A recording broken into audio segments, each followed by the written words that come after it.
Yeah, Where's we're Pooks? not even going to Where's acknowledge Pooks? that. We're going to go Pooks? right on into the next I can't punt it without Pooks. You see, our current elim leader is Rogue Morgossi. 50 players, right as I say that, 49 players remaining, 28 duos. So 7 solo riders this out is there. a Everyone nice else, lobby. I mean, yeah, this lobby is stacked as Excision picks up the elimination on the top. And Snood, that's an infantry rifle, man, not a sniper rifle. That was gross. Yeah, that was a nasty shot there from Snood, who has 2 eliminations currently.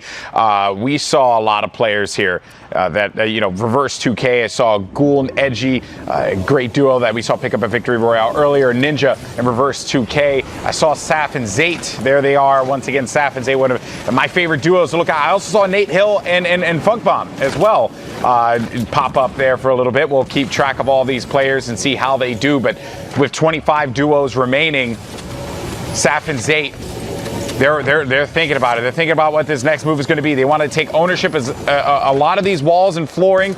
So this way, when they want to make that rotation, when they want to poke out and go for some of the shots, they can do it just fine. But players are going to be right in front of him. Actually, it's going to drop down, and the trap's going to go out, and that is going to be a stop right there. The trap door. I love those plays, Sundown. I love seeing those plays, but surely they knew that the players were up above them because you can hear them stomping about. Just the way that they did that was great.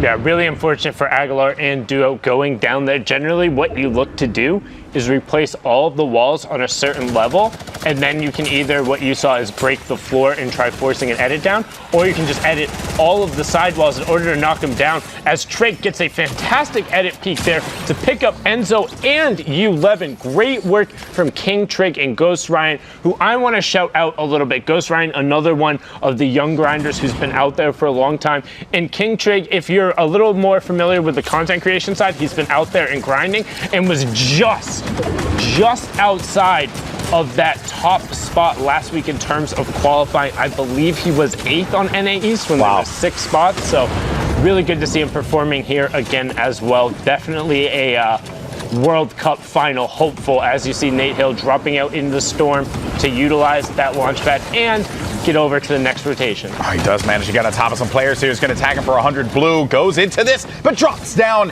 and then will hurt that one, but Sharp will fall. That was going to be a very painful drop there for Nate Hill. That could have gone south very quickly, but Nate managed to regroup, regain control, and pick up the elimination. We'll be right back into the swing of things here. He has Aegis and DK Mango right next to him, but we're still going to remain with Nate Hill.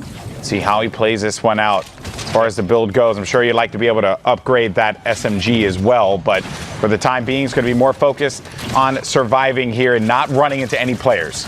Yep, looking to just stay towards the outside of this rotation. If you look in the bottom right, since we are by Lonely, not a ton of variable terrain as he drops down. Finds Keys with a great 200 pump to the back. And that was an edit that he just disengaged from defending and wasting the resources for too long and happened to just stumble upon the player that was right in front of him, thus giving him some more shield and some more added protection. Nate Hill right back in this. Yeah, and now we're into the top 15. So those placement thresholds coming at 15. There you go, top right-hand side of your screen, 11 through 15th gets you the 3 points. Next 2 come from 6th to 8th. 2 more from 2nd to 5th, and then the victory route is worth 3 for 10 cumulative, and each elim being worth a point. So Nate right now on this basically fantastic solo effort, coming out with 4 elims and the top 15, already 7 points for him. And look who's on that ultimate high ground, GB. Scary territory here for everyone in this lobby, because when Saf and Zayt have that control, there are very few players that could stop them. This is going to look really good for Saf and Zayt if they do manage to secure these. But the work is not done yet. A lot of talented players are still going to be in this fight. You have Ninja down low, DK Mango, Reverse, 2K, Sizz Lucky, who we've seen pop up quite a bit. Fume, I've seen his name a few times. Triumphs.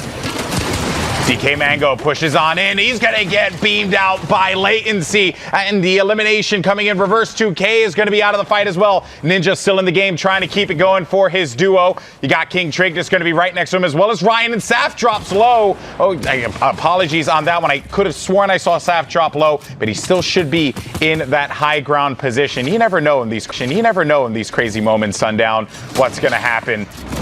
It does get so incredibly tense as we're getting to that last placement threshold. Ninja trying to find some room on the tarp, has a ton of mats and the heavy sniper as well. So now he's getting towards that front side of the circle. Nice play. Great pump shot there, making sure he maintains the edit priority and then going out to try and chase, but can't quite find it. Now, you have Fume and Sizz Lucky. As no, they are separate, so those are the 3 solo riders there with Ninja. Otherwise, it's 2 duos, and you see him trying to find the pump push with the heavy snipe, knows the players there, but honestly, getting to the top 5 with a solo rider at this point has been very impressive. Great shot going out, but can he convert? A little slow on that swap. He needs to grind it out and gets it. Great job to stick with it. Covers back up. This is Will rough. he be able to get through, though? This is rough, Well, Sundown. no, Saf knocked one for him, giving him a little bit of space to buy out the other side. And that was going to be Ryan, who was at the mid-ground there, going to pop those minis, get back into this fight, potentially. One elimination could bring him up to a decent amount for the health here. Just has to play this one out smartly, and he's going to get eliminated by Trig. But Trig, very well done from him. And Zayt's going to be down low now. It's going to be 3 duos left alive, but Saf, the lone gunman standing for his duo, because his teammate is going to be out of this one. Sizz Lucky and Trig. Trig's going to be in the mid-ground. Saf over in that ultimate high ground. And Sizz Lucky, he's actually going to see him right in front. Trig is going for it. Trig continues to own that safe zone there, but it's continuing to tick away. Life lead. Campfire and bandages. He has campfire and 13 bandages. Saf can just drop the campfire and run back. If Sizz Lucky doesn't find him, he's shooting the has to knock him. It doesn't matter. All Saf has to do is run around and not get dropped, which he does. No problem there. Coming out from Saf, brilliantly executed. He's played that high ground so many times to know he has the utility and the bandages, has the health lead, seeing the players fight. The only thing he had to worry about was if